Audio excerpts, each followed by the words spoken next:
Sinasabing ginigipit umano ni Secretary Abalos si Maharlika, isang kilalang kritiko ng administrasyon. Ayon sa ilang mga insider, tila natataranta si Abalos at ginagawang lahat upang patahimikin si Maharlika na matagal nang bumabatikos sa kanyang mga polisiya at bangin. Lumitaw ang mga aligasyon na ito ay matapos maglabas ng mga impormasyon si Maharlika na maaaring magdawit kay Abalos sa mga iligal na aktibidad na may kinalaman sa pinagbabawal na gamot. Ayon kay Maharlika, may mga ebidensya siyang magpapatunay na may kaugnayan si Abalos sa ilang mga personalidad na sangkot sa kalakalan ng ipinagbabawal na gamot.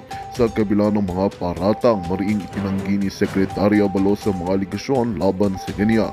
Aniya, isa lamang itong taktika upang sirain ang kanyang reputasyon at ang kanyang mga isinusulong na reforma. Patuloy niyang pinaninindigan na wala siyang kinalaman sa anumang iligal na gawain at bukas siyang makipagtulungan sa anumang imbestigasyon upang linisin ang kanyang pangalan. At yan nga ang balitang ating pakakatutukan. Ngunit bagong lahat, siguraduhin mo bang subscribe at i-hit ang notification bell para tuloy-tuloy ang pagtutok mo sa mga bago at nagbabagang balita dito sa tunay na boses ng masa.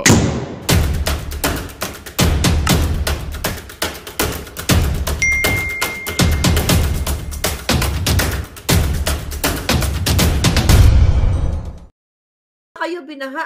Anong kahinaan ng jutak yan? Pangbangag yan, mga kababayan. At sinasabi ni Kuting, dahil nabukele na, nagtitrending na siya, nagbabiral na ang kanyang kasinungalingan, ano sabi niya? Magbubuo siya ng what? Okay, magbubuo siya ng master plan. Okay? Ano ba yung master plan? 'Di ba? Sa bawat proyekto dapat may master plan 'yan. Kasi doon nakalagay, 'di ba, yung strategy ng mga tatayo mong flood control. 'Di ba? Itong mga infrastructure na ito. Ando doon yung mga detalyado, nagkaroon ka na ng pag-aaral dito, may mga analysis na ito, may plano na bonggang-bongga, 'di ba? Lahat 'yun, may mga ano na 'yan, may mga safety measures na 'yan, okay? Ano tawag sa akin? May mga safety measures na 'yan na kapag itinayo itong flood control na ito dito, dapat hindi makaroon ng apekto sa mga residente, mga ganyan. Pinagluloko kayo Nung hinagupit siya ng langit, ang sabi, what? Binangga ng barko. Wala namang naulat na ang flood control ay binangga ng barko. 'Di ba? So yun yung tinatawag na master plan na dapat merong pag-aaral, mga kababayan, para ma-assess ang lugar na pagtatayuan. 'Di ba? Para maging effective itong mga proyektong ito. May mga disenyo na naka-ready, lahat 'yan, pinag-aralan 'yan.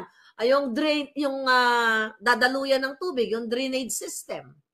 'Di ba? Doon sa mga lugar na 'yon. At sabi nga niya na nagkaroon ng pagtanggal ng mga tuni-tonelada mga basura. May plano 'yan. Pati what you call it, yung location. Okay? Yung pagbungkal man 'yan o pagtayo, 'di ba? Para pagtayo lang 'yan ng mga bahay, may mga zoning, 'di ba? Mga land planning, eclabush, may mga ganon, 'di ba? Kung itong flood control na ito, hindi ba to risky sa mga taong bayan na nakatira diyan? 'Di ba? Ito ba effective? Wala, 'di ba? So ngayon pa lang daw siya mag-aaral. So ibig sabihin, budol. At dapat alam ng publiko yung sinasabi niyang flood control na ito, nalaman lang natin na nung SONA niya, mga invento nila, na nagkaroon siya ng 5,500 na flood control. In-educate ba nila yung public? Nalaman nyo ba? Nalaman ba ng mga komunidad nyo dyan sa NCR? Wala. Diba? At ang paggagawa ng mga project na ito, syempre may mga konsiderasyon yan kung saan mo itatayo o hindi magkukos ng kung anumang damage.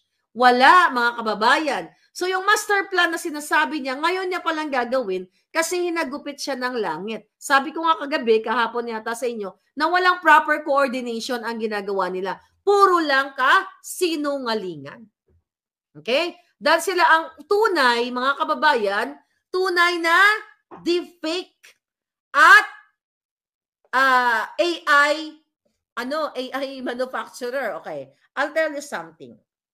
Ay gabi, medyo ngarag ang beauty natin. Okay? So, sinilip, may nag-send sa akin na palangga, Miss Marlica, panoorin mo yung live ni Bangag. Sabi niya, 509 viewers lang. Nung pinuntahan ko, sabi ko, di naman 509. Sabi ko, 5.5.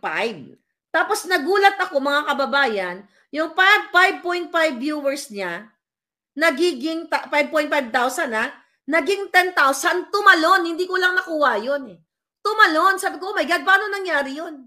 At hindi gumagalaw. Ito, I'll show you something. Okay? Ito. Oh, may nag-comment pa nga dyan. Yan, in-screenshot ko. Actually, in-screen record ko. Live 5.4 kagabi. Tinitignan ko, hindi bumababa, hindi rin tumataas ang what? Ang viewers. Katulad sa atin ngayon, okay, nakikita ko nasa StreamYard. Hindi siya consistent na 5 point na ang viewers mo is 5.4. Like now, 4,715, 'di ba? Sa YouTube ba ito? Oh, basta may left and right. Oh, nagbabago, 4,712, naging 4,716, nag-iiba-iba. Pero kay Bangag, naka-steady sa 5.4, tapos nag 10,000 live viewers siya. Patutunayan ko sa inyo na sila ang tunay na nagbabayad na nagpapakalat ng AI. Why? Here. Kahit puntahan ninyo ngayon, yung 5.4 kagabi, 24 hours na nakalipas yun, tinignan ko ang viewers ngayon, mga kababayan, ito, ang viewers ni Bangaga, only 3.2. Ito yun, 22 hours ago, tignan nyo 5.5, 24 hours, 3.2 lang ang nanood. At 11 lang ang comments. Sino paniniwalaan mo? Ayan yung live niya. Hanapin nyo yan. Okay? Yung kanyang meeting. 5.4. Tapos hindi man lang nag 5,000 ang viewers. O, tignan natin. Para mapatunayan ko sa inyo, 22 or 23 hours ago. So, sino po, mga kababayan, ang paniniwalaan nyo? Yung Bangag o kayong mga gising? Tayo dito na mga gising ang diwa. Okay, tignan natin. 5.4 lang pero nag 10,000 pa yun kagabi. Kaya nagulat ako, tumalon, 10 point something. Tapos hindi na siya gumalaw. Sabi ko, what's going on? So, pati live viewers, minamanipulate nila kasi wala na pong nagtsatsaga kay Bangag. Dahil alam nila na sinungaling naman. Alam ninyo na ang mga pinagsasabi niya ay puro kasinungalingan, mga katang isip, at puro pambubudol. Okay, tinitignan natin ulit. You see kayo ang humusga. Okay, ito. O, imagine nyo 22 hours ang pinakita ko sa inyo. O, binalikan ko ngayon, 3.2. O, 11 pa rin yung comments. Ako may 5,000 viewers ka like me. O, right now, we have 5,000. 4,900 nga lang ang viewers natin. Pero ang dami nagko-comment. How come na yung 5,000 viewers niya, 11 lang ang nagko-comment? At puro pa. O, tiyan mo yung comment. O, ayan, ang comment. O, ayan, o. Bangag. O, hindi na gumagalaw ang viewers. Consistent ang viewers, control ng Bangag. O, may, pati views ninanakaw. O, ayan. O, mga mura. Addictos. So, naka-mention pa ako dyan. So, bakit, di ba? Eto para hindi nyo kayo kailangan maniwala sa lahat ng sinasabi ko. Obserbahan nyo. Mamaya, pag nag-live siya, tignan ninyo. Aakyat, 5,000, naging 10,000. Tapos, ang ending, 23 hours. 3 point something views lang sa PTV4. Bakit ganon? Manipulado nila. Sila ang tunay na nagbabayad at nagmamanipula ng AI and trolls. Tignan mo, overnight, kuting, 3,000 lang nanood sa'yo, 23 hours ago. Live yan. Ayan live yan gumagalaw yan. 1 hour. 1 hour yan, gumagalaw yan 1 hour pala yung niya. 1 hour and 35 minutes. 1 hour, presidente. 3,000 lang ang nanood. Samantalang tayo, across social media. Sa YouTube, I think 49773 sa saan ba yan? Facebook. Anyway, so dito natin makapakikita paano pagpapaniwalaan ang mga bangag na ito, mga kapalangga, na mismo sila ang nagkokontrol ng AI at deepfake. Niloloko kayo na kunyari maraming nanonood sa kanya, pero ang realidad, 23 hours ago, for 1 hour and mahigit isa't kalahating oras, 3,000 lang katao ang nanood sa kanya. Kaya naman, gusto nilang i-take down yung ating, what? 30 million, 50 million, 100, just exaggerated, 100 million. Let's settle sa 6.9 ang nanood sa atin. 6.9. Paano yan? Hindi ko nakikita. Ilan na nanood sa atin ngayon? Sa YouTube. Comment nyo yan. Anyway, so sino ngayon ang pagtitiwalaan ninyo? Yung presidente niyong bangag, 23 hours ago, nag-live, isa't kalahating oras pa, ang nanood, 3,000. And si Hitad ninyo, yan, si Palangga ninyo, ngal-ngal na ngal-ngal, at nagpalabas ng video, 50 million views across social media, tapos gustong i-take down, tapos gusto nilang ireklamo, 4.3 daw. Combined yata yung nakikita ko, combined. So, 4 point something lang. Tapos, tinake down nila lahat. Tinake down nila. Gusto nilang i-take down yung Pulburon video. Bakit? Ngayon, sabi ko nga, mga kababayan, sa kapapasok lang, sino ngayon ang complainant? Sino ang magrereklamo? Kasi sabi nila, hindi daw si Bangag yun. O sino ang magrereklamo? Ay, di absuelto tayong lahat. Di ba? Kasi kailangang aminin muna ni Marcos Jr. na siya ang nasa video para makapag-file siya ng case. Kasi kung hindi siya, sinasabi niya hindi siya, bakit siya magpa-file ng case? Bakit makikipag-ugnayan si Gibo? Sa Amerika na sinasabi niya, 3 days na. 3 days ago na, na 3 days. Mahigit na ang taning ko sa kanila. It's 6 days na nga eh. Saan? Tapos gusto kayong panagutin yung nag-share? Yung mga kakasuhan, by the way, yung mga kakasuhan dyan sa Pilipinas, just in case lang, mga palangga, i-email nyo ako just in case makatanggap kayo ng kaso. Hihingi tayo ng tulong sa mga abogadong matitino na pwedeng tumulong sa inyo. Alam ko na ito gagawin nila. Sisindakin kayo, gigipitin kayo. Ayan, Maharlika Network at protonmail.com. Okay? So, dyan kayo mag-email kung sakaling makatanggap kayo ng panakot at ilalapit ko kayo sa mga abogadong pwede nating mahingan ng tulong. Yan, mga kababayan. At alam niyo ba kung ano pang eksena? Okay.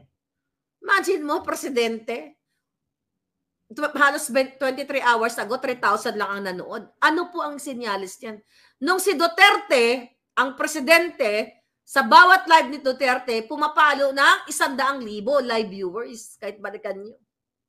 Live viewers, 100,000. Hanggang sa bumaba si Duterte, ang taas ng popularity. But itong bangag na ito, sa viewers pa lang, 3,000, tatalbugan pa natin. Diba? Ay, by the way, yung sino nakanood sa inyong Sona, hindi ko napanood yung Sona. Pero napag-alaman ng ating puting ahas, okay, sa loob ng Malacanang, na noong nakaraang Sona daw, mga palangga, ay may instruction si Bangag at kanyang team na wag itutok ang kamera kay Lisa Tanas Butod. Why? Sabi dito, Miss Maharlika, si BA po, si babaeng ahas, at si Hello Kitty, since Sona ay hindi po nag-uusap, panay daw po ang dabog, sabi ng mga staff nila. Okay, tanyo? Nakakarating dito. Doon naman po sa Sona, okay, nung araw ng Sona, yung RTVM was strictly instructed na wag i-focus ang camera kapag crowd shot ang take sa pagmumukha ni Liza Tanas. Kasi galit sa kanya ang taong bayan at sinusuka daw po siya. Kaya para malesen ang pangungutya kay Lisa, ay wag daw itutok ang camera sa kanya. Pansinin nyo. Kasi sabi ko dito sa palangga ko, pinanood mo ba? Baka maya nakatutok sa kanya yung camera. Hindi daw. Kasi galit na galit daw ang taong bayan sa pagmumukha. Okay? Huwag na i-focus sa si pangit naman, sabi ni Beth Gatasi.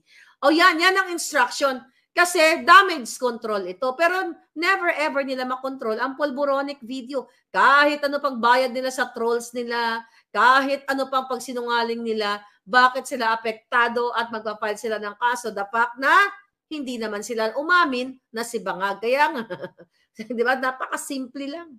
Hindi pala si Bangag, pero bakit sila magkikis? Okay. Sabi ni Palangga, true enough, Miss Maharlika, ni-review po namin ang video. Hindi masyadong tinutukan si Satanas. Okay? Kasama na si Langka at yung kanyang seatmate na si Taning. Okay? Yan. Tapos, okay?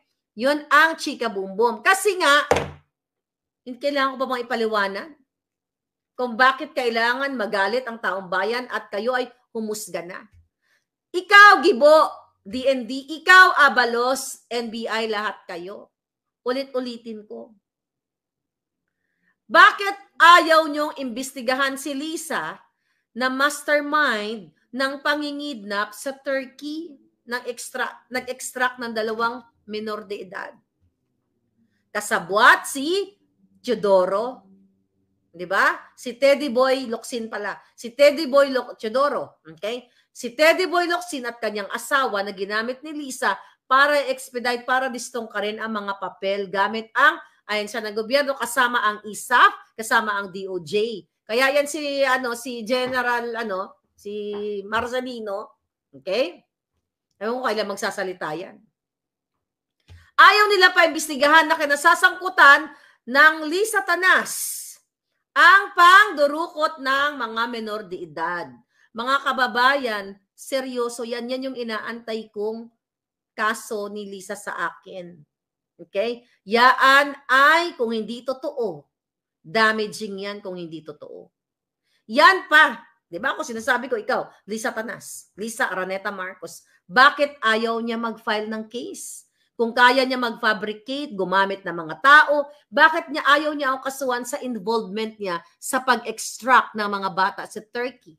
Kasi sasampalin siya ng ebidensya. Ulitin ko, ang distressed mother, ang nanay ng mga bata, nandoon sa bansa kung saan pinroteksyonan gamit yung mga ebidensyang ipinakita na si Lisa ang mastermind ng pangdurukot ng mga bagets.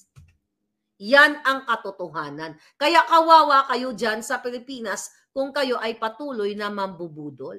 Bakit ayaw imbestigahan ng NBI, ng PNP, ang video na pinresent ni Morales na si Kumar at si Lisa ay magkasabwat para sana bayaran si Agent Morales na wag nang magsalita sa PIDEA leaks. Dahil kung hindi, siya ay pwedeng mategi, ma-heart attack na lang ng instant or masagasaan or something.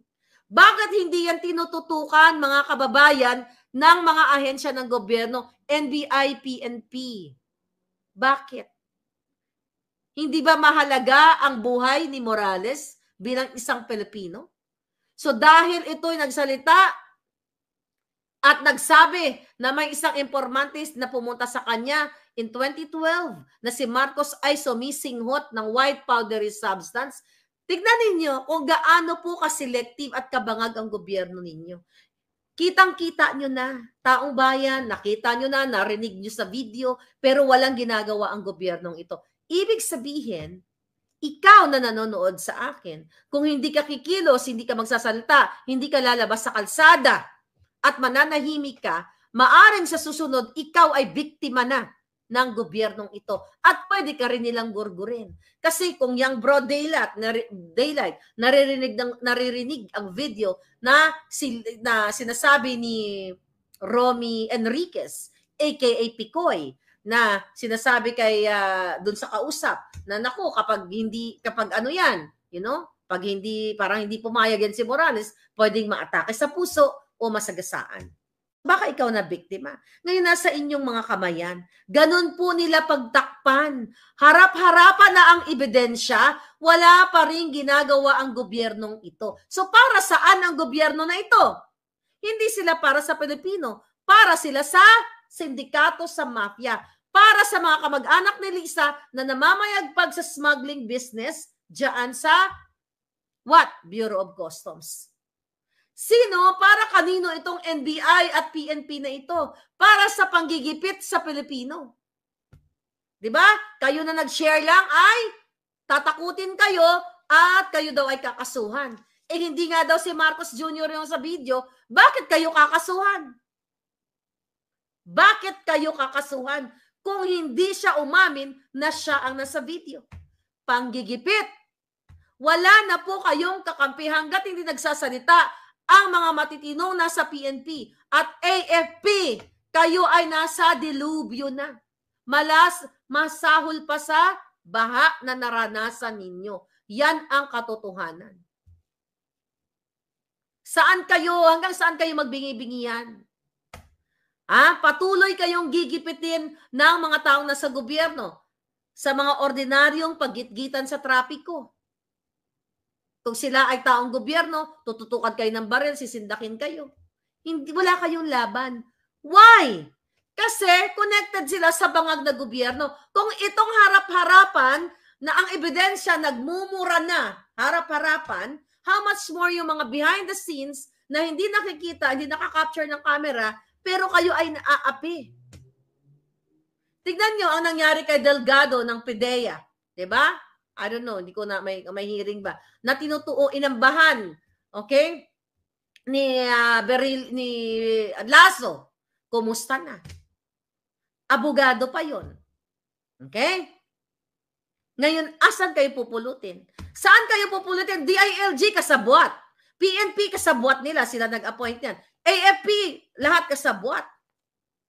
Dapat matuloy na yung dasal ni Pangulong Duterte na, nalala nyo yung kanyang SONA na sana may something na matunaw na yung House of Congress. Saan kayo pupulutin? Sige nga. Nakikita nyo na, ang gobyerno para sana sa Pilipino. Pero saan sila? Para sila sa sindikato.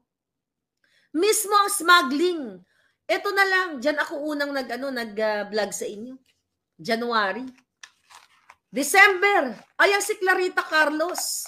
Nag-report kay bangag na bangag ang iyong mga kamag-anak, katulad ni Martin Araneta, ni Michael Ma, naka-business partner ninyo, ay sangkot sa smuggling business.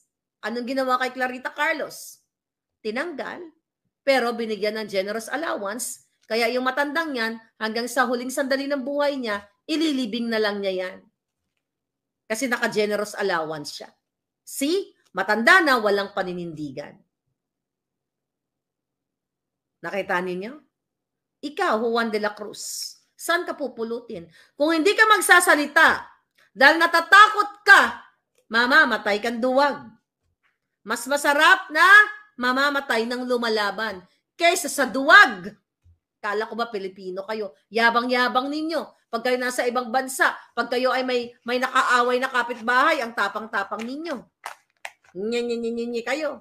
Papaano nyo yung rights ninyo? Bakit hindi kayo ipagtanggol nyo ang inyong karapatan dito laban sa mga sindikatong ito? Dahil kung kayo ay sama-sama, mas mananaig kayo. Forever kayo habang nandun sila sa pwesto, uubusin ni Lisa, ni Bangag ang pera nyo. Araw-araw matitigi ang mga mahal nyo sa buhay, iba-ibang pamilya, dahil hindi nabibigyan ng tamang lunas ng gamot. Diba? Dahil ninanakaw nila ang pera sa PhilHealth at pera lahat ninyo kahit saan pa man yan. See? Hindi kayo tinatrato ng disente ng gobyernong ito. Nagkaba-vlog lang natin, di ba? Pinakita ko nga sa inyo. Yung pinahabol-habol kayo, ay hindi ko pa pala pinakita nandiyan sa mga balita o sa TikTok nandiyan. Hinahabol-habol nyo isang karton na sardinas, isang karton na bigas. Hanggang gano'n na lang ba kayo? Nakakalungkot, di ba? Sabi ni Eva Angel. Hanggang gano'n na lang ba ang kaya niyong gawin? Humabol-habol sa isang latang, sa isang box na sardinas at bigas at noodles? Hanggang ganyan na lang ba kayo? Hindi kayo manindigan? Naghanap pa kayo ng ibang video, bahala kayo sa buhay nyo. Diba?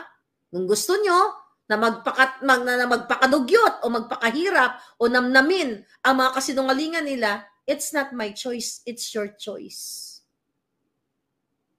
Gumawa kayo ng paraan para kayo ay manindigan. Hindi lahat nakukuha sa dasal. Sabi sa Biblia, kung nagbabasa kayo, ako hindi naman ako nagbabasa ng Bible, mga quotes lang. Okay? Hindi katulad ninyo, nasa tao ang gawa, nasa Diyos ang awa, o phrase ba yan, kasabihan. Hindi ka pwedeng magdasal lang, parang ano yan, nagdadasal ka, Lord, sana yumaman ako. Lord, sana magkaganito ako. Hindi ka pwedeng magdasal ka lang na magdasal. Lord, sana magkaroon ako ng ganito kung hindi ka magtatrabaho. Kahit magdasal ka, magkasugat-sugat yung tuhod mo, lumuhod ka sa Quiapo, mula Quezon City, papuntang Quiapo, kahit lunukin mo pa ang mga holy water at santo, hindi mangyayari ang dinadasal mo sa Diyos. Nasa tao ang gawa, nasa Diyos ang awa. Kailangan mong kumilos. Ngayon, nasaan ang mga dilawan na pasimuno ng sinasabi nilang never again, never again. Pare-pareho lang sila. Ang mga politiko, ibig sabihin, dahil namamantikaan sila ngayon, nabibigyan sila ng pabor ng asawa ni Bangag Jr. dahil tunay na dilawan, napapalaya ni Lisa ang mga sindikato, then tumigil na sila sa salitang never again. Ibig sabihin, they are not for you. They are for vested interest.